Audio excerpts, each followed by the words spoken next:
All right. So, uh, I just dated someone. Oh, Tara McCauley sits beside her 19-year-old daughter, Kiara. Unbeknownst to her, both of their lives are about to change forever. that was my house fucking crime scene. There's a deceased person in your garage. That's why it's a crime There's scene. a body in there? Yes. Stand up for me. Kiara is a deranged teenage killer. She just brutally killed her ex-girlfriend with a 3-foot-long sword. Fuck, kill someone with a sword. What? Bro, what? Not in fucking 1600.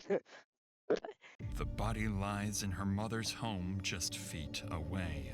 But this discovery of a body would be just the start.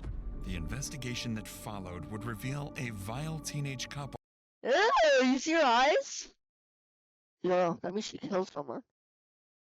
Oh, I'm not.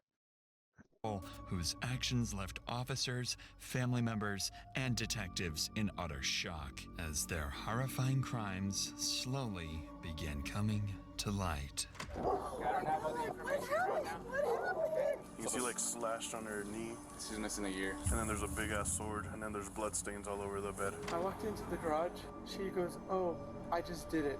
Walk this way. What the f...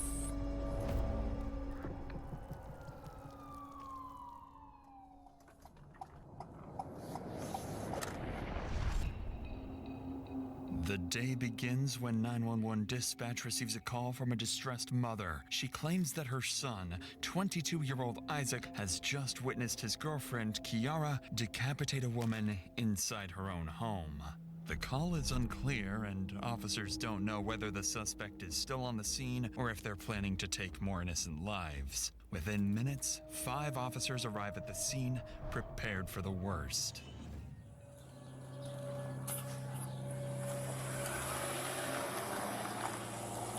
Need someone on the backside in the alley. Somewhere down here, 5941.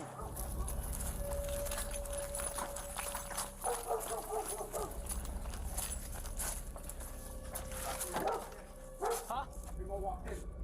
Who? Kick it in. Let's put on the door.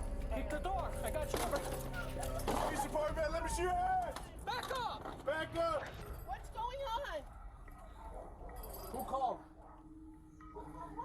So someone was getting killed in here. We're being told that the girlfriend's in the garage. That's where she Where's the garage? apparently killed the other 41.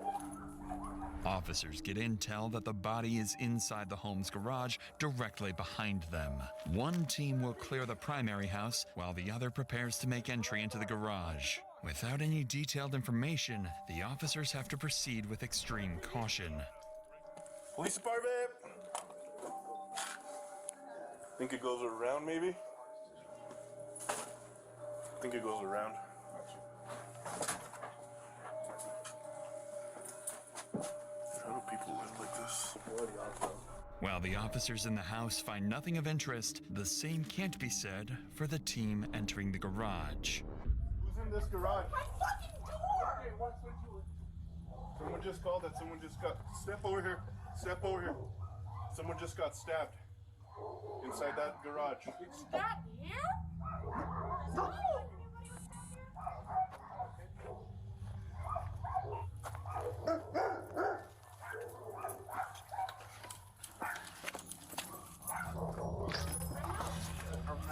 Yeah, we got one down. Santa Fe.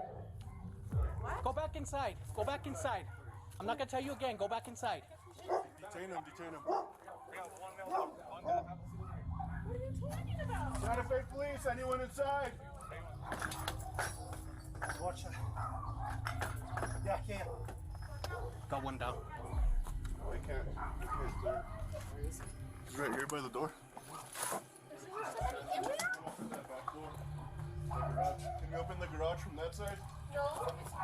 It's been broken for 10 years. Inside the garage, officers find 21-year-old Grace Jennings dead. She has a deep laceration across her neck and several slashes across her body. Tara McCauley appears completely clueless about what's happening. However, the same can't be said for her daughter Kiara.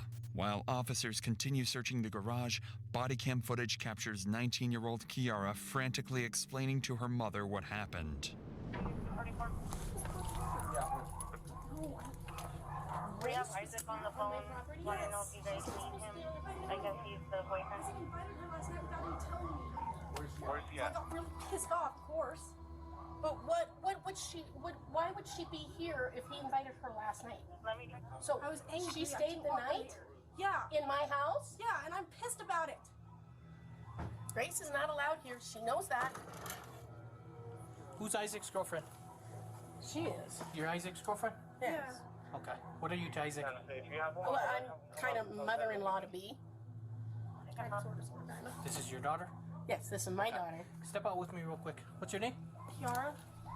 Grace Jennings is the ex-girlfriend of Kiara.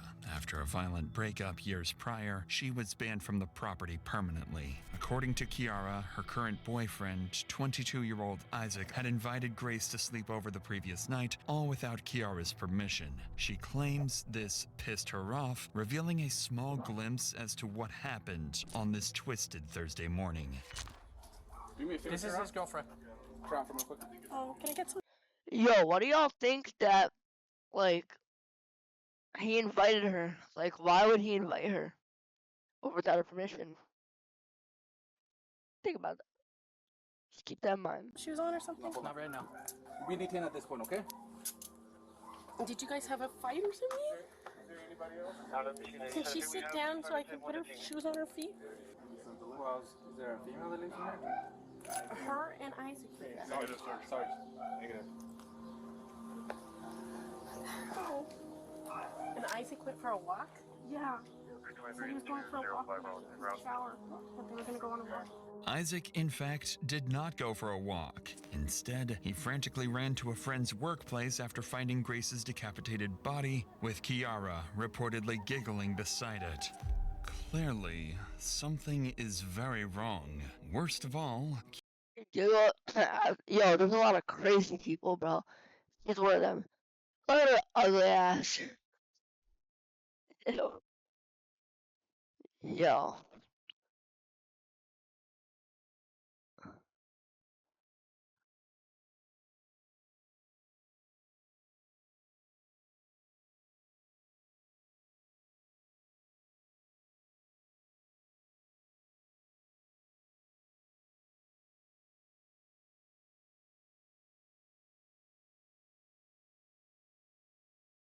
They look the same. Kiara's mother, Tara, hasn't even realized there's a dead body in the garage, or that her own daughter is responsible. I have cats. I have to. They can't Unfortunately, get out ma'am, of but the this is an active investigation, okay? house. So Can I nobody's block going back the in the door house. somehow? No, No. this is a crime scene at this point. That was my house, a fucking crime scene. There's a deceased There's a person dead in your body in the garage. garage. That's why it's a crime There's scene. a body in there? Yes. Dead body in the Stand garage. up for me. Let's walk this way. What the fuck? Go and come here with me, man. As officers clear the home and detain Kiara, it seems the chaos has finally settled. Or so they think. Because just seconds later, Grace's mother arrives on the scene, completely unaware of what has just happened to her daughter. Hello, I'm Sergeant Rodriguez. So we still have an active investigation here. I don't have a lot of the details. Is she okay? Who, Grace! Is she breathing? Living? Is she okay? I'm not sure of that. I don't have all the information right now. We're trying to gather all the information, ma'am. So, like the Sarge said, if you could go back with us to the police department, and then we can give you a little bit more information from there. Who's Gray? Do you have an idea of Gray, or do you have a photo of Gray or anything? Grace. Of Grace. Gray? Oh, what, bro? Bro, why would they think their kid would be named Gray? Like, what? Grace, I'm sorry. Officers continue to comfort Grace's mother. They refrain from revealing Grace was deceased, something they'd have to explain later on. Across town, another team of officers begins searching for Kiara's boyfriend, Isaac, the only witness to the murder and a key figure in solving the case. During the 911 call, Isaac's mother told dispatch where he was, a tech store close to Kiara's house. Using that information, officers quickly tracked him down. All right, stay right here. Let me look around real quick. For now, officers assume Isaac is simply an innocent bystander to Kiara's brutality. However, this will soon change. Yeah, there he is. He's coming out. Is that Isaac? Did you call us, bro? Yes, I called. Here, come over here. You're good. Come here. You don't have any knives, any weapons on you? No. No? Just put it down for now. Just put it down. You're not in trouble, bro. Gotta make sure you don't have any weapons, okay? Here, put your hands up right here. For now, bro, just because it looks like your girlfriend or whoever's in there is really injured. So for now, we're gonna put you under detention, okay, until we can figure this out. You're not under arrest. And who's in the garage? Who lives with you in the garage? Your girlfriend? Kiara McCully. Okay. So can you tell me, how did this call transpire? How did you call us? I walked into the garage, and when I walked into the garage, she goes, "Oh, I just did it." And I'm like, And who was this? Kiara McCully. She told you that? Very calmly and everything, blood on her hands, and Okay. Officers have no reason to suspect Isaac of the murder. He remains cordial and provides them with a chilling account of Kiara's behavior after the murder. But his demeanor starts to take a drastic turn as he's placed in the back of a patrol vehicle. What was your name? Isaac Apodaca. Isaac Apodaca. Do you need to get checked out by meds, man? No. No? Okay. You want the air or anything? Are you hot, cold? Got this. We'll roll down the window and we'll give you a minute, all right? Don't want to be there. No. I was already planning on leaving today too. I have all my stuff packed up and I wanted to go to my mom and dad's because I'm not in a good mental space. To the untrained eye, Isaac's emotions might seem like shock from what he just witnessed. This is simply not the case, because Isaac was far more involved in the murder than he's letting on, and he knows it's only a matter of time before investigators start to catch on. Police end their conversation with Isaac, and both he and Kiara are transported to the Santa Fe County Police Station. With both suspects being successfully detained, detectives will begin their process of individually interrogating Isaac and Kiara. One detective will conduct both interrogations, yet they'd turn out completely different from one another. Kiara's especially takes a dark turn as she delivers answers with a chilling truthfulness. What follows is not simply an interrogation, but one of the most disturbing conversations we've ever covered. Have you ever thought about hurting her or killing her? I've had a couple dreams like that. And how would you kill her? Depending on the dream. So there's several dreams. Yes. But before the interrogations begin, the detective in charge will go to the crime scene looking to gather information from the primary officers. The detective assigned to this case is Javier Vigil of the Santa Fe Police Department. Javier is an experienced detective who, as of 2025, has been promoted to SWAT commander for SFPD. His objective at the scene is clear: to gather as much information as possible, as quickly as possible. He's focused on identifying the primary suspects and determining any potential motives. Every detail will be critical in shaping the narrative he'll use during interrogation, and ultimately, in securing a confession. What he doesn't realize yet is that his investigation will prove far more revealing than anyone anticipated. You got here first? I got here first, but we all kind of walked in at the same time. I come here, and from here, you have a straight shot. So I see her, blonde girl, black t-shirt, run inside. So I call contact, I approach the door, open it. No one's answering, so we break the door down, and she's like, oh shit. The suspect's boyfriend is the one that called it. No, it's a 41 that called it in. A third party, 1041 called in. The guy's mom. And mom's like, I have no idea what happened. This one's acting a little like weird, not saying anything. So we finally detain her, cool. They go inside the garage and find the body. You see like slashed on her knee. She's missing a ear. Okay. And then there's a big ass sword right as you walk into to the right on the dresser in it, and then there's blood stains all over the bed. Okay. Did we knock at the next door neighbors, see if anyone heard anything? Let's cross that off the list, so that's done. See if we get anyone that heard anything, and then we can take everyone back. We'll knock out our interviews, get our paper, come do our search, and then we can let go of the scene. Detective Vigil and his team go on to get further information from neighbors. This, alongside the primary officer's account, gives him a solid report to go off of. Kiara, Isaac, and the victim, Grace, had all individually dated each other at different periods. Grace and Kiara had a toxic relationship and quickly turned into enemies after their breakup. Isaac had also previously dated Grace but had a dramatic breakup after just days of being together. Isaac was 20 and Grace was just 16 during their relationship. During Isaac's ride to the station, he explained to officers that he had invited Grace to Kiara's house because she had no place to stay for the night. Lastly, Vigil was informed that just a day earlier, Isaac had been charged with domestic battery against Kiara. The specifics were unclear, but these suspicious details would leave Vigil on high alert going into his interrogations. But before we continue, it's worth noting that covering stories like this, you realize just how much people are forced to carry. Fear, trauma, even the day-to-day burden of surviving. And sometimes that weight shows up in other ways too, like debt. Do you feel crushed by debt? Those high-interest loans, that mountain of credit card debt, or even the overwhelming medical bills? All the debt that has been keeping you up at night could be gone quicker than you think. Imagine being debt-free, not in 10 years, but in as little as just 2 years. Think about that relief. You can finally feel free. PDS Debt are experts at making this happen. They where you owe a miracle 10 seconds, pdsdebt.com/insanity. With that said, let's get back to the investigation. Back at the station, Vigil begins his day with Isaac. This is no accident. By questioning him first, the detective hopes to build a foundation of incriminating details, ammunition for the real confrontation still to come. I have no reason to believe you to be a suspect right now or anything like that. We're gonna take the handcuffs off. Is that okay with you? Yes. Okay. Well, just because everything is kind of new and developing, and like I said, we don't really know fully what's going on.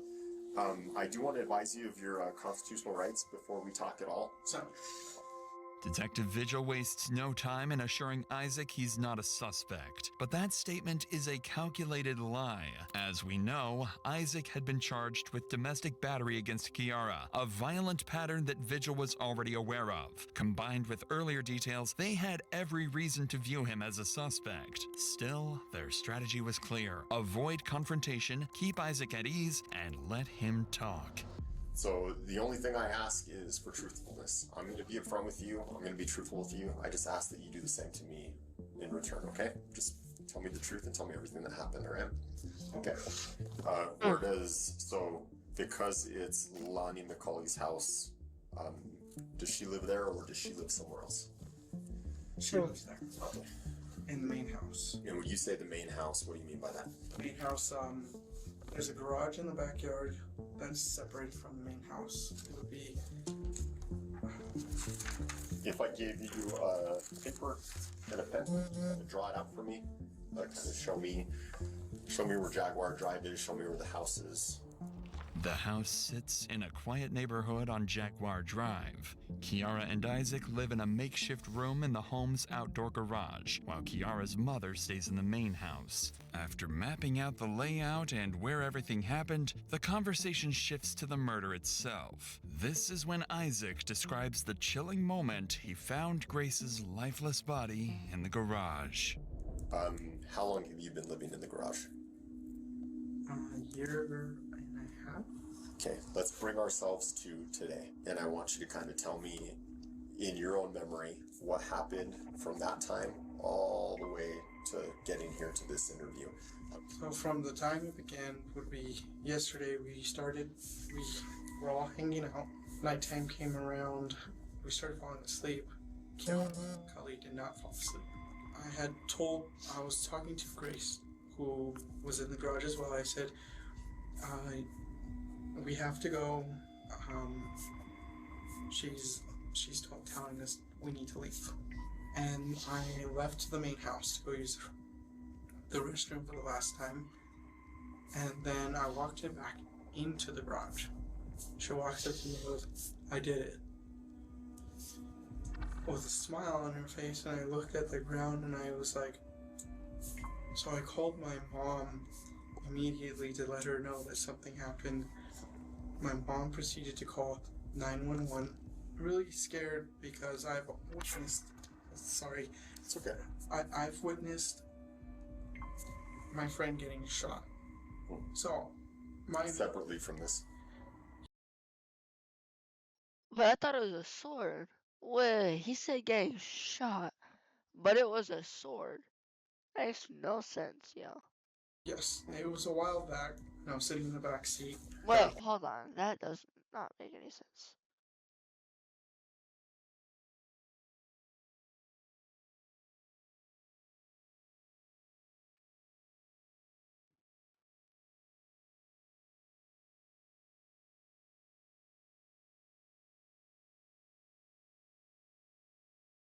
You're getting yo, bad grammar. Blew his brains out. They landed on me. I had to testify in court, and anything like this gets me super traumatized, and it's a traumatic event. I can imagine. So when I went back in the garage, when I saw her in the ground, on the ground, I couldn't say anything because I was like, this is another one of my friends gone. I keep losing friends left and right. I'm scared right now. After recounting this morning, Oh! Okay, I'm kinda stupid.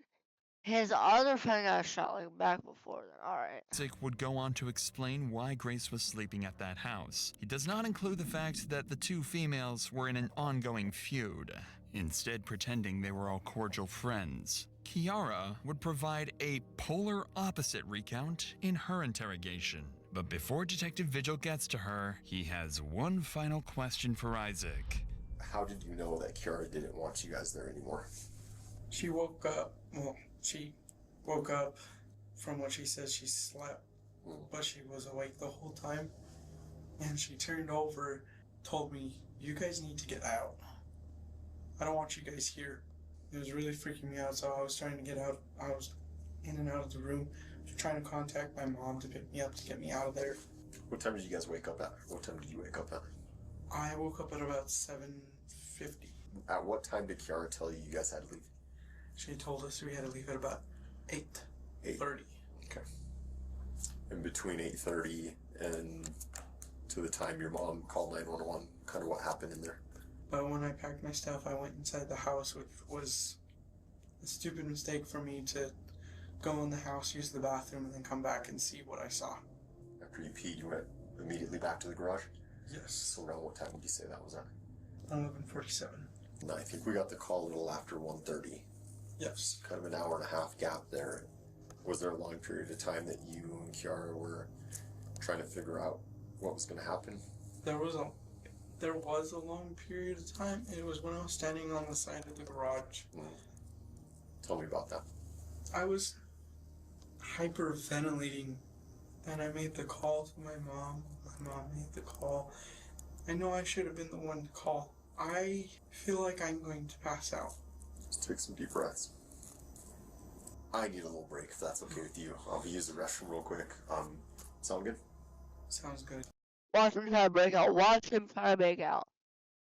Watch him. Alright. It's free time, Isaac. We'll be back in a bit. Throughout his interview, Isaac worked hard to portray himself as a victim, bringing up his past, the friends he's lost, and how deeply this event has traumatized him. He likely believes he's convincing, that he's playing the role well, but what Isaac doesn't realize is how quickly things are about to turn against him. By the time officers come into Kiara's interrogation room to begin the interview, she's already been left alone for more than 3 hours. Plenty of time to think. In that silence, she began forming a plan, not to deny the murder outright, but to find a way to minimize her responsibility. Kiara knows there's no escaping the fact that a murder took place. The body has been found, and all evidence points directly to her. But she's not planning to walk out innocent. She's planning to walk out with a story. If she can act as though she's mentally unstable, there's a chance she'll be deemed not guilty by reason of insanity. This, in her eyes, is a much less severe outcome, which will get her back to the real world in no time. This is a common misconception. Legal insanity isn't about acting strange after arrest. It's about your mental state at the moment of the crime. Detectives record everything, and criminal psychologists are trained to spot rehearsed behavior and malingering. Even if a judge believes you are genuinely insane, you don't go home. You go to a locked forensic hospital with no fixed release date. If you aren't genuinely crippled by mental illness, the constant observation, enforced medication, and clinical evaluations become their own punishment. Kiara doesn't realize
want a part of it. It doesn't seem like you're trying to talk her out of it.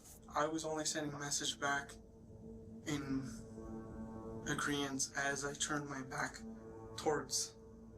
This isn't agreement. Remember, you'll move up in ranks, plus you get perks in the black market since this is your first.